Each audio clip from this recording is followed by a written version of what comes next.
नमस्कार, आप देख रहे हैं नेशन वन। मैं हूं कनक बिष्ट। चलिए रुक करते हैं उत्तराखंड की खबरों का। प्रदेश सरकार जहां पहाड़ों में विकास कार्यों की बात करती है, लेकिन आजादी के 70 साल बीत जाने के बाद भी विकास कार्यों से बागेश्वर का कर्मी गांव कोसों दूर खड़ा नजर आता है। बड़े संघर्ष के बाद ग्रामीणों ने मोटर मार्ग का कार्य शुरू कराया है, वहीं दूसरी ओर प्रशासन मनमाने किराए को रोकने में असफल साबित हो रही है। 12 वर्ष बीत जाने के बाद भी इस रोड में डामरीकरण तक नहीं हो पाया है, जिस कारण लोग ऊंची घुमावदार चट्टानों से जान हथेली पर रखकर सफर करने को मजबूर है। मोटर मार्ग में डामरीकरण को लेकर यहां के लोग कई बार आंदोलन तक कर चुके हैं। उसके बाद भी ग्रामीणों की मोटर मार्ग में डामरीकरण करने को लेकर कोई सुनवाई तक नहीं हो पाई है। वहीं इस मामले में जिलाधिकारी का कहना है कि निर्माण कंपनी को नोटिस जारी किया गया है। मोटर मार्ग का कार्य शुरू नहीं करने पर संबंधित ठेकेदार और निर्माण कंपनी को ब्लैकलिस्ट कर लिया जाएगा। जी, जो कपकोट कर्मी मोटर मार्ग है, अभी हम लोग बधिया कोट गए थे 1 महीने पहले, तब उसको मैंने निरीक्षण भी किया था। तो उस रोड पे उस दिन तो खैर काम चल रहा था, लेकिन मुझे जब मैंने एक्सीएन से बात करी तो उन्होंने बताया कि जो इस कंपनी है, इस्पान करके कोई कंपनी है जो बना रही उस रोड को, तो उन्होंने कोई भी इंटरेस्ट नहीं लिया। इवन कि एक्सीएन के स्तर से 6 बार उनको नोटिस भी दिया गया था, फिर भी उन्होंने काम में कोई प्रगति नहीं लाई। इसको देखते हुए एक्सीएन की रिपोर्ट के आधार पर, निरीक्षण के आधार पर मैंने इस कंपनी को अभी 1 हफ्ते पहले उनको नोटिस भी जारी किया है कि अगर वो विद इन टाइम काम नहीं पूरा करेंगे या गुणवत्ता के साथ काम नहीं करेंगे तो उनके खिलाफ सीआरपीसी की सुसंगत धाराओं में कार्रवाई सुनिश्चित की जाएगी। बागेश्वर से हरीश नगर कोटी की रिपोर्ट। पंतनगर सिडगुल स्थित सालासर सिंथेटिक फैक्ट्री में बीते दिनों हुए अग्निकांड में झुलसे श्रमिक की मौत होने के बाद पुलिस कप्तान के निर्देश पर लापरवाही बरतने का मुकदमा दर्ज कर लिया गया है। सालासर फैक्ट्री प्रबंधन ने श्रमिक की मौत की खबर भी पुलिस को नहीं दी थी। आपको बता दें कि एफएसओ ने फैक्ट्री प्रबंधन की कमियां बताते हुए पुलिस कप्तान को अपनी रिपोर्ट प्रेषित की थी। सिडगुल स्थित सालासर सिंथेटिक फैक्ट्री में बीते 21 दिसंबर को ब्लास्ट होने से श्रमिक धर्मेंद्र और सोमपाल घायल हो गए थे। इस अग्निकांड में फैक्ट्री प्रबंधन की लापरवाही सामने आई थी। फायर की एनओसी लैप्स होने के बाद भी फैक्ट्री स्वामी फैक्ट्री चला रहे थे। उधम सिंह नगर के एसपी देवेंद्र पिंचा ने बताया कि लापरवाही के आरोपी फैक्ट्री प्रबंधन दिनेश, प्लांट हेड संजय सहित एचआर हेड मनोज के खिलाफ मुकदमा दर्ज किया गया है और विवेचना के दौरान अग्निकांड के लिए दोषी पाए जाने वालों पर कार्यवाही की जाएगी। देखिए, सालासर सिंथेटिक्स जो लिमिटेड जो सिडकुल में ये फैक्ट्री है, जिसमें बॉयलर में फटने की वजह से एक श्रमिक की उपचार में मृत्यु हो गई थी, तो 2 घायल हो गए थे।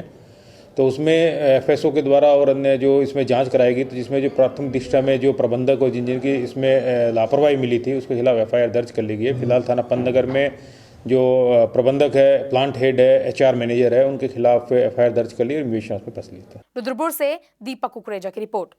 वैसे तो सूबे की सरकार पहाड़ में बड़े बड़े स्वरोजगार चलाने और करने वालों को सहूलियतें देने की बात करती आ रही है, पर असल में हो इसका उल्टा ही रहा है। ऐसा एक मामला है घनसाली विधानसभा में स्थित स्मृति नर्सिंग होम का। क्या है पूरा मामला, देखिए इस रिपोर्ट में। घनसाली में एकमात्र प्राइवेट डॉक्टर और अस्पताल मुख्यमंत्री स्वास्थ्य बीमा योजना के अंतर्गत लोगों का इलाज करने के लिए पंजीकृत है। उसके अलावा यहां पर इस सरकारी योजना के अंतर्गत कोई भी अस्पताल पंजीकृत नहीं है, लेकिन आज वो भी सरकारी मशीनरी की उदासीनता का शिकार हो गया है। सरकार के दावे पहाड़ में सेवा देने वालों के लिए कितने हितकारी हैं, उसका जीता जागता उदाहरण है घनसाली मार्केट में स्थित स्मृति नर्सिंग होम, जो पिछले 2-3 साल से अपने 8 लाख से भी ज्यादा रकम आने का इंतजार कर रहा है। सर, अभी MSBY के लिए हम जो है 2013 से काम कर रहे हैं और MSBY मुख्यमंत्री स्वास्थ्य बीमा योजना के अंतर्गत BPL और APL परिवारों के लिए मुफ्त स्वास्थ्य सेवाएं हमारे स्मृति नर्सिंग होम में उपलब्ध हैं। हम 3 साल से इनका कंटिन्यू काम करें, लेकिन MSBY का पैसा अभी तक हम लोगों को रिलीज़ नहीं हो रहा है, जिसकी वजह से जो है बहुत बड़ी दिक्कत आ रही है मरीजों के इलाज करने में।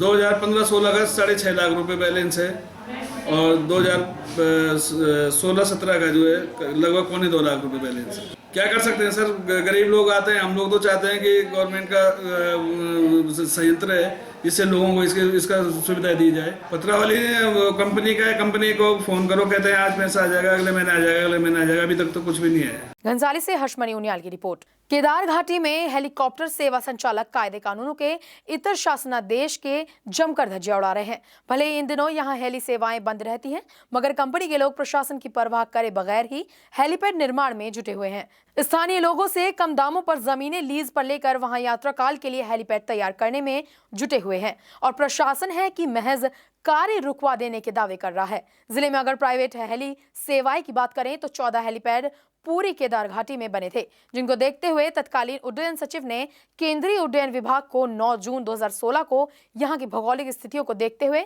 अन्य हेलीपैड केदार घाटी में न बनने की अपनी सहमति भेजी थी। इस संबंध में जब जिलाधिकारी को पूछा गया तो उनका कहना था कि उन्हें शिकायत मिली थी और कार्य को रुकवा दिया गया है। संबंध में देखिए, अभी शिकायत कल या परसों में हमें प्राप्त हुई थी, तो क्षेत्रीय पटवारी और जो तहसीलदार है उनको मौके पर भेजा गया था। तो इस संबंध में जो भी वहाँ पर कंस्ट्रक्शन कार्य हो रहा था उसको रुकवा दिया गया है, क्योंकि जब तक शासन से परमिशन नहीं आएगी तब तक वहाँ कोई निर्माण नहीं हो सकता है। तो जो भी उसमें निर्माण कार्य, अभी केवल जो खेत थे उनको काटा जा रहा था, तो तुरंत वहाँ पर कार्य रुकवा दिया गया है और अगर इस प्रकार की कोई शिकायत आती है तो उसमें कार्रवाई की जाएगी। रुद्रप्रयाग से कुलदीप राणा की रिपोर्ट। रुद्रप्रयाग जनपद में नए साल का जश्न बड़े ही धूमधाम के साथ मनाया गया, जहां जिले के चोपता दुगलविट्टा में सैलानियों ने नए साल का मनोरंजन अपने अनुसार किया। वहीं केदार घाटी के लुआरा गांव में क्षेत्रीय ग्रामीणों ने पांडव नृत्य में शरीक होकर अपने उत्साह को दिखाया। देखिए रिपोर्ट। केदारनाथ धाम के तीर्थ पुरोहितों के गांव लुआरा में लंबे अरसे के बाद पांडव नृत्य का आयोजन किया गया, जिसमें क्षेत्र के सैकड़ों लोगों ने प्रतिभाग किया।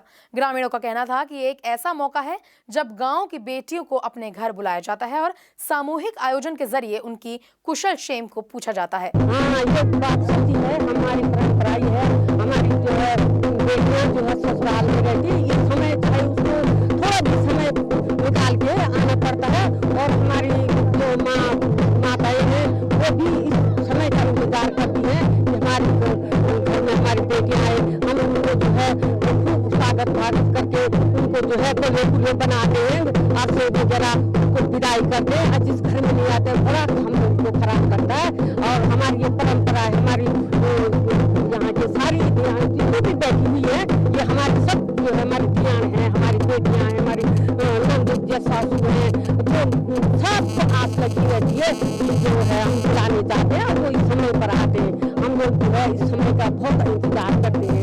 रुद्रप्रयाग से कुलदीप राणा की रिपोर्ट। मेरे साथ इस बुलेटिन में सिर्फ इतना ही। देश दुनिया की तमाम बड़ी खबरों के लिए आप बने रहिए नेशन वन के साथ। नमस्कार।